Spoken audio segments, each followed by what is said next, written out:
Hello everyone, welcome back to Believers Science Academy Bengaluru. This is Daily News Analysis. Today we'll discuss some of the important articles from UPSC Prelims, Mains as well as interview perspective. So the first article for today is from the editorial of the Hindu, which talks about what an empty bowl of food should symbolize.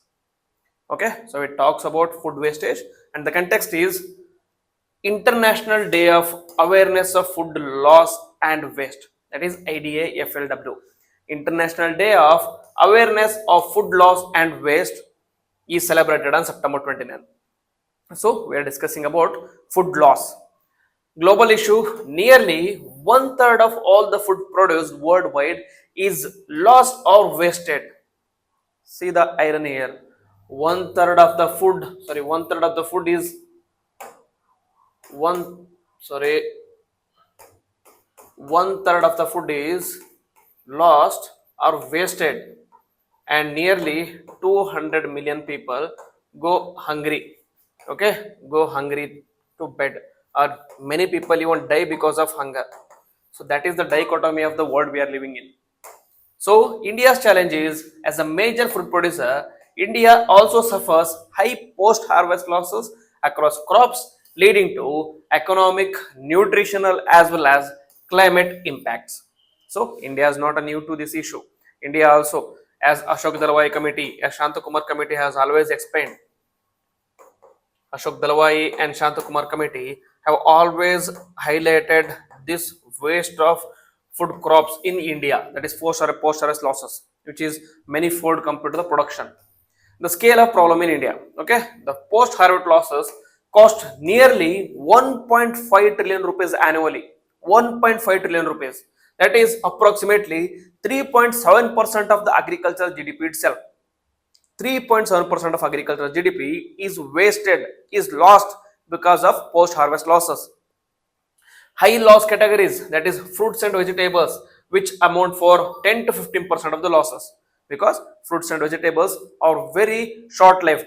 Okay, their lifespan is very less, so they have to be stored as soon as possible and have to be sold as soon as possible, or else they will be lost.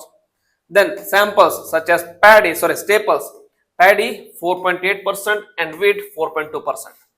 So this is the scale of loss of food in India, and the impact is obviously the loss of income to farmers, household lose nutrition, and resources such as water, energy, and labor are wasted.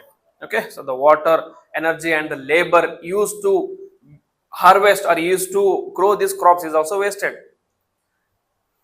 So, and climate burden worsens. And then climate link. What is the climate link here? That is, post harvest losses are nothing but hidden greenhouse gas emissions. Very important aspect.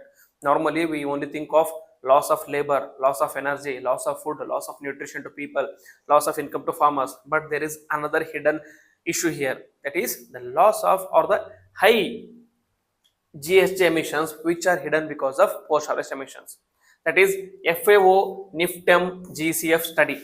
That is, even small cereal losses will result in large CO2 equivalent emissions. That is, paddy alone results in more than 10 million tons annually due to methane. Once they are lost because of the uh, drying up of these decomposition of these crops, it will result in emission of methane, which is approximately more than 10 million tons because of only paddy or small cereals. Next, livestock losses, again it will lead to heavy footprint. When the livestock loss happens, they are decomposed, and when the decomposition is happening, it will release greenhouse gas emissions such as methane. And total 30 commodities, which amount to 33 million tons of carbon dioxide equivalent emissions annually. See the compounding problems here. First is loss of food, and then loss of income, loss of nutrition, loss of energy, labor, etc., plus extra greenhouse gas emissions. So this is how grave food wastage is in the world. India's specific trend is losses mostly occur early in the supply chains, such as handling, processing and distribution, unlike high income countries where the waste is consumer driven. Okay, normally in the high companies or high countries, sorry, high income countries, their storage capabilities are very high, where their handling, processing, and distribution is very good. But the wastage happens at the consumer level. They buy the goods and they are not able to consume it properly. As a result, it goes waste. But whereas in India, the farmers are producing, the consumers are also consuming. But what is happening between farmers and the consumers? There is handling, sampling, and processing distribution. This is where the infrastructure bottlenecks are there, such as cold storages, such as transportation, such as logistics, because of which we are seeing more and more post harvest losses. Solutions. So any issue such as this needs a multi-pronged approach, that is infrastructure and technology. Strengthen cold chains, that is pre-cooling, refrigerated transport and modern storage. Then leverage PMKSY, that is Pradhan Mantri Kisan Sampada Yojana, for logistics modernization. Next, promote affordable solutions such as solar cold well storage, low cost cooling chambers, crates for perishables, and moisture proof silos. Okay, these are infrastructure one. Next is digital innovations. What are the digital innovations? That is IoT or Internet of Things and AI tools. For what? For forecasting and reducing the bottlenecks. And then FOA's food loss app, that is FLAP, which was launched in 2023, used in 30 plus countries to track these losses, which will help in data driven policies. Then circular economy models, that is redirect the surplus food for what? For food banks, community kitchens, and convert unavoidable waste into compost, animal feed, or bioenergy. India is always focusing on bioethanol. Okay, bioethanol. So you can focus on bioenergy as well when we are losing so much of food crops just for the wastage. Why cannot you just move towards bioenergy? Then incentives needed, that is subsidies, credit guarantees, and low interest loans. So shared responsibility, this is not just the responsibility of one person, but it is responsibility of many stakeholders. First is the government. Government should integrate food loss reduction into climate strategy and invest more in the infrastructures, because it is the infrastructure that is resulting in more losses. And then businesses, they have to adopt circular models, innovate in logistics. And what about civil society and academia? They should create awareness, research, and grassroots solutions should be brought forward. And consumers, they should practice mindful consumption and support redistribution. Okay, there has to be connectivity between consumers and communities where there is any event happening in a particular consumer driven basis or consumer communities. If there is a lot of food that is going waste, that has to be sent to some other communities where people are dying of hunger, where people are in need of food. Okay, that has to be there. So key message out of this article is editorial is an empty plate should not symbolize a meal consumed with gratitude, not resources wasted through inefficiency. Okay, so an empty plate should symbolize a meal consumed with gratitude, meaning if more number of food is going waste, that has to be transferred to another plate where people can consume instead of resources wasted through inefficiency. So tackling the food loss saves nutrition for millions, climate resources, and farmer incomes and livelihoods. Okay, the takeaways I already discussed in the video or article already. And second article is again editorial from the Hindu, which talks about an angel's pause in an AI shaped world. We'll discuss what is this concept of what is angel's pause.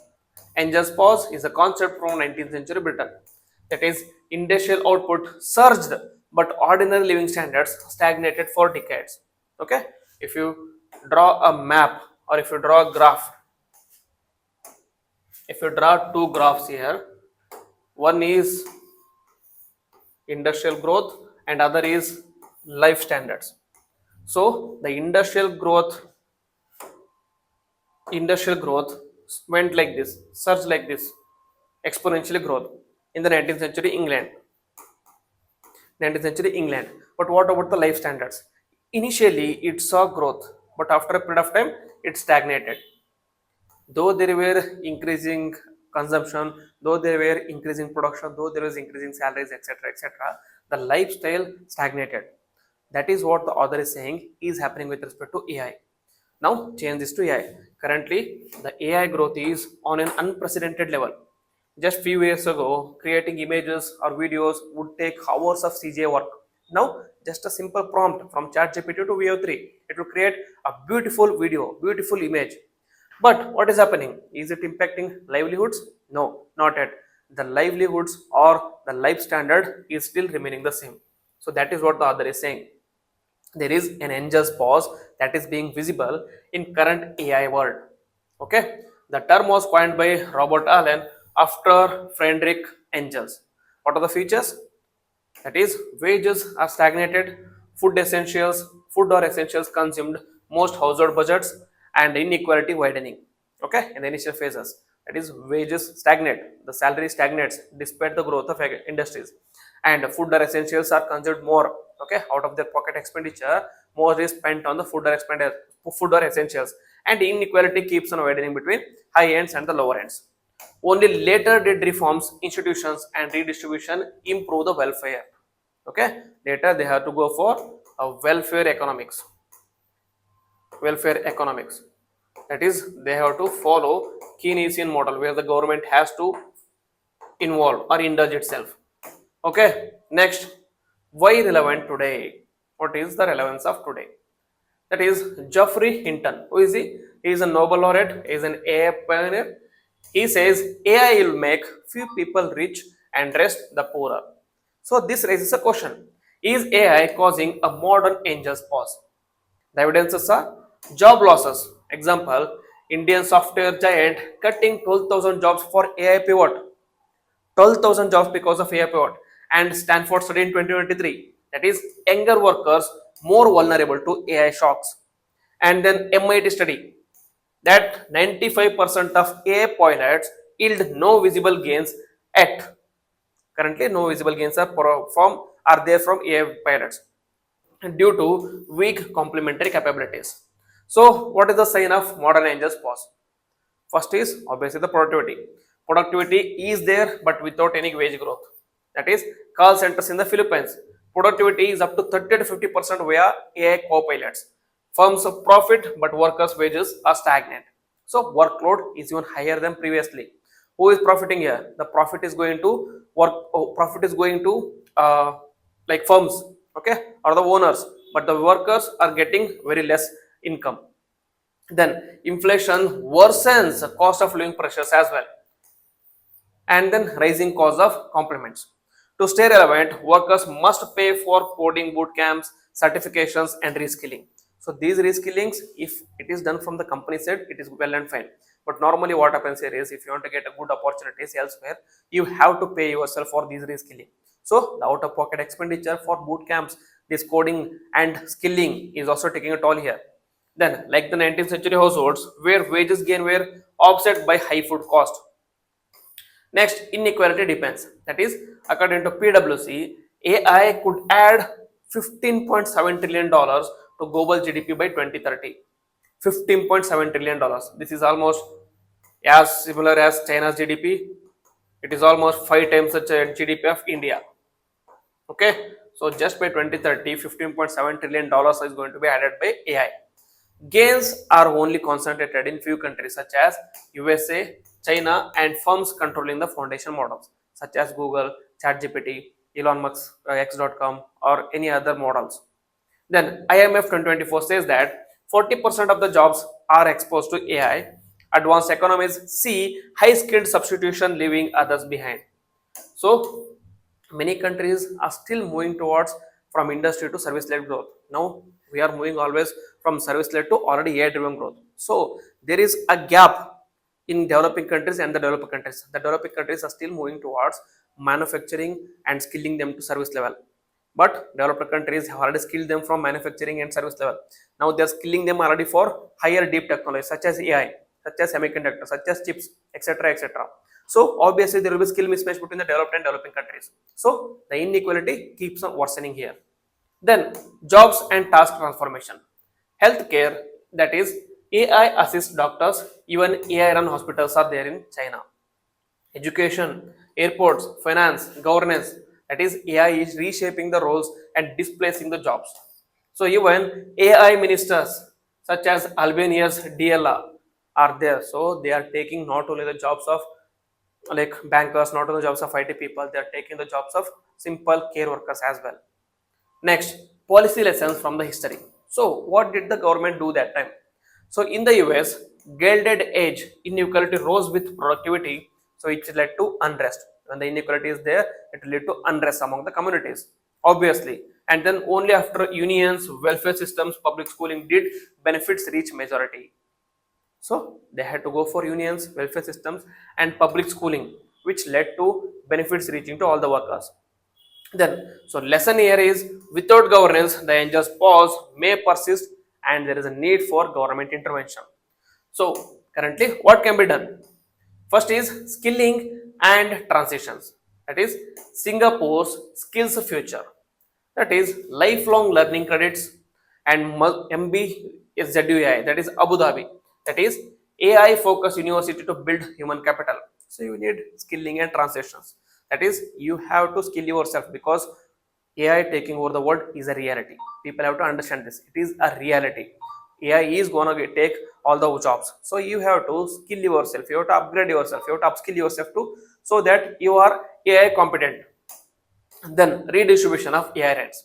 That is robot taxes, universal basic income that should be included.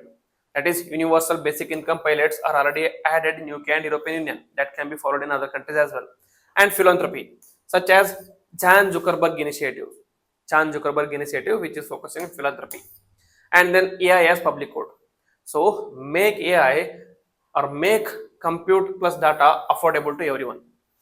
What is public good? Public good in the sense it is for everyone and used by one doesn't result in diminishing of or diminishing by other. Okay, so it has to be made as a public good. Support open source AI models such as UAE's K2Think.ai and Switzerland's apparatus. These are all open source AI models. Even ChatGPT is also open source models, but if you want to get higher ends of ChatGPT, you have to pay them. Next, so the counter view. The counter view is also discussed is why it may differ from the 19th century. Why? What happened in the 19th century, that is the angel pass, cannot be seen in this current context. That is, stronger welfare systems and democratic institutions are already there today. Okay, because of the past experiences, we have already welfare systems and democratic institutions and faster diffusion of technology. That is, smartphones, billions in just a decade. Previously, smartphones were only a thing of rich people, but now everyone around the world uses smartphones. So they say that AI as well, with the help of smartphones, will be at the hands of rich people in the beginning, but once it takes over, it will be at the hands of everyone. Then AI could lower healthcare, education, clean energy costs if distributed equitably. And AI's pause might be shorter if policy keeps up pace with growth of AI.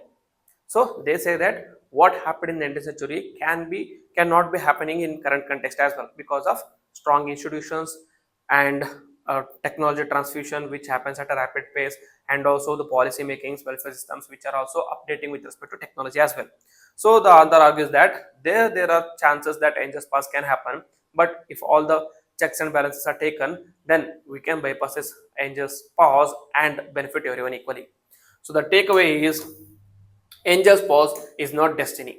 It is dependent on political will plus governance.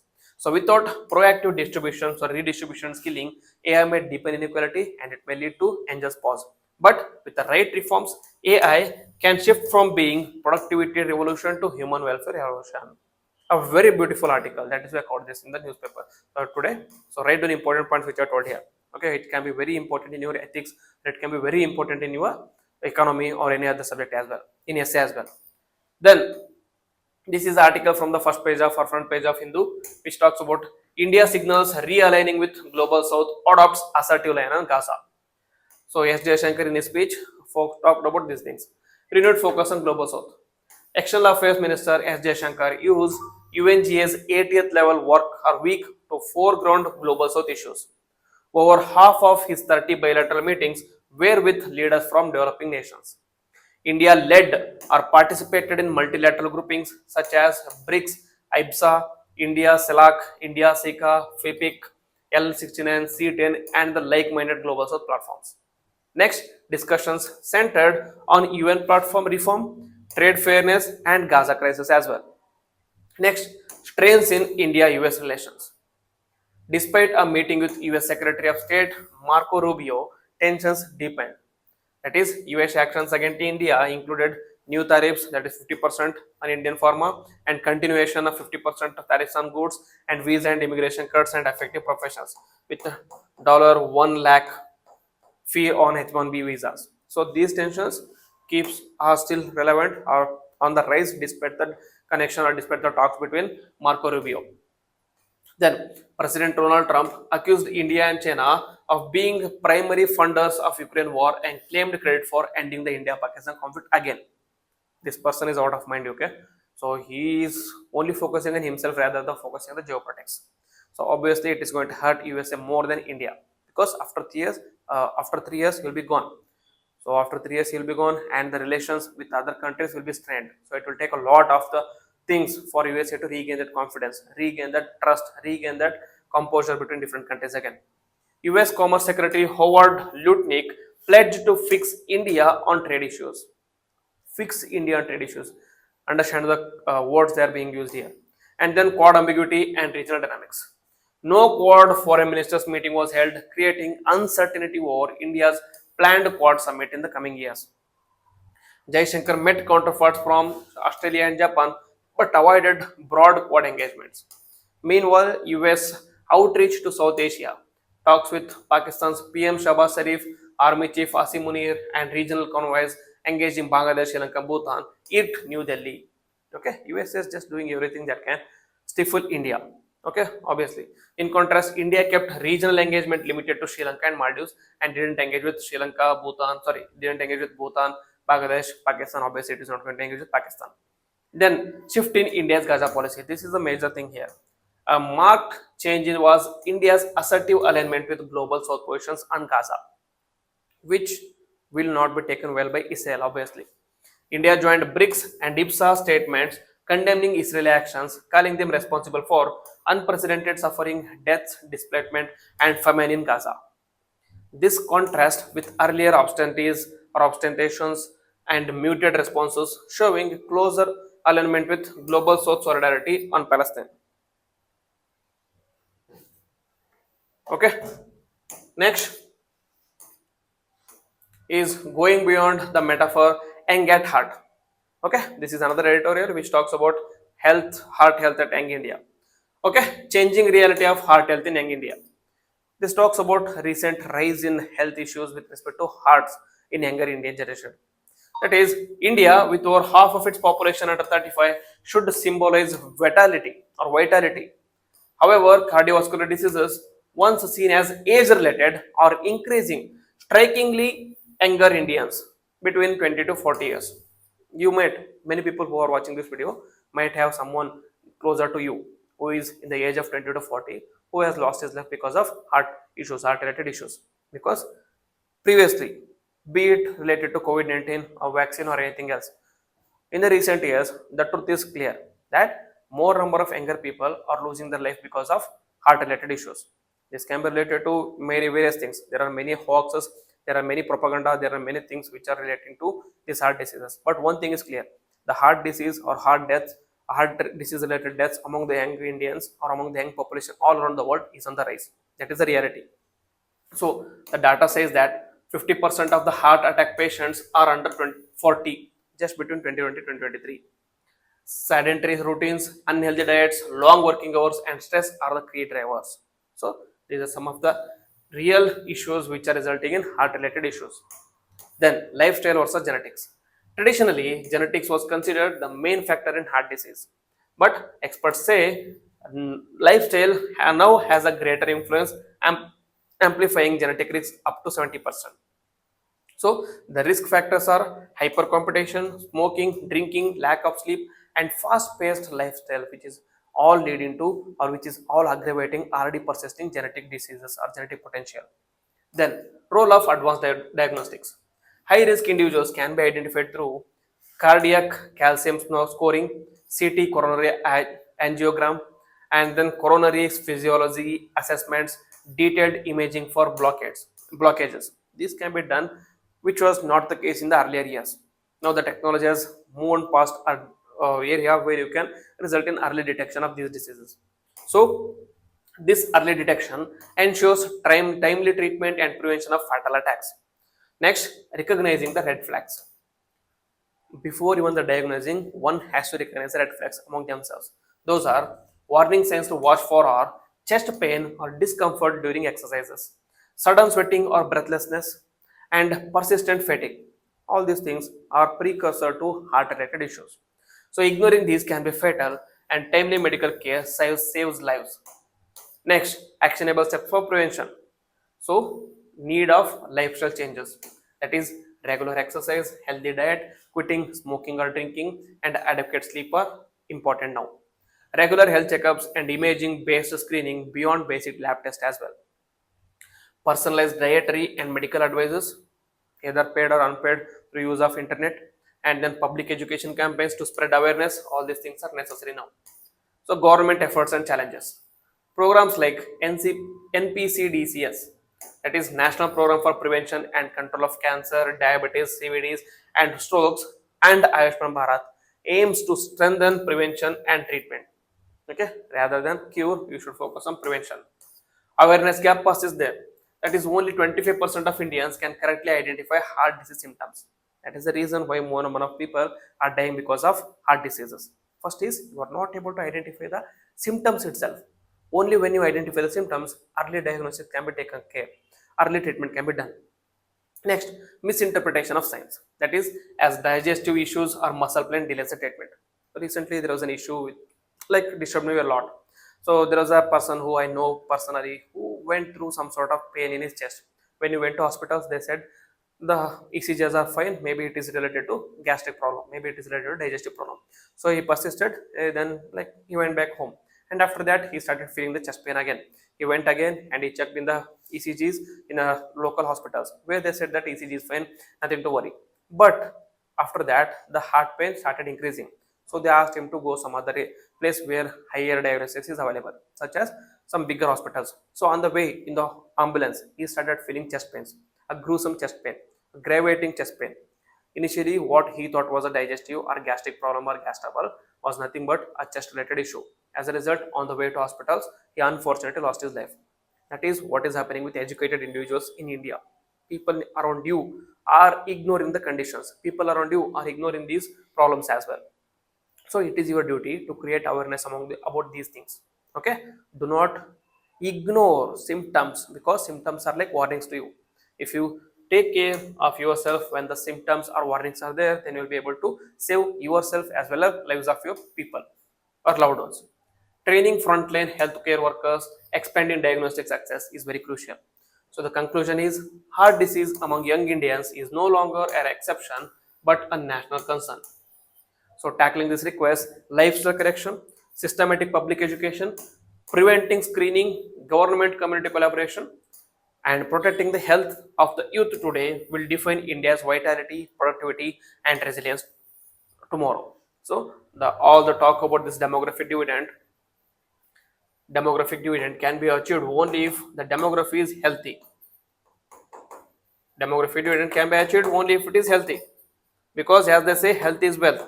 Previously this was used to be or associated with the older age people. Now it is associated with everyone, even the younger people. So health is wealth.